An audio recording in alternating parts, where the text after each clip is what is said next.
नमस्कार मित्रांनो, आज मी बनवत आहे चिकन तंदूर। मी आता टाकते दही,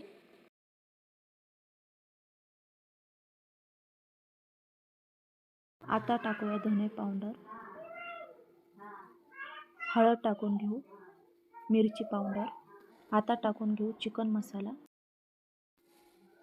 चवीनुसार मीठ, आता टाकू आपण आलं लसूणची पेस्ट, थोडा टाकू कलर, थोडीशी कोथिंबीर टाकू, नॉर्मल तेल टाकू आणि चांगलं मिक्स करून घेऊ।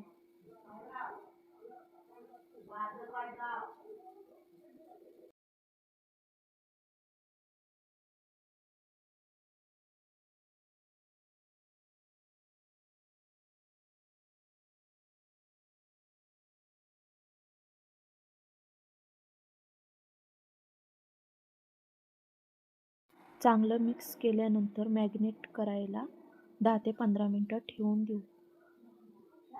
आम्ही तवर चूल पेटवली आहे। आता चिकन ठेवलं आहे भाजायला।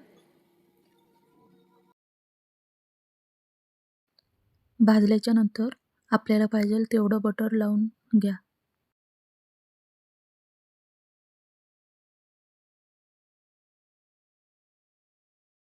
चला आता आपण दुसरा पीस पण भाजायला घेऊ।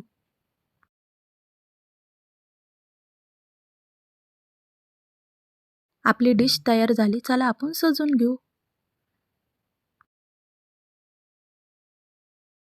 व्हिडिओ आवडल्यास लाईक करा आणि शेअर करा। धन्यवाद।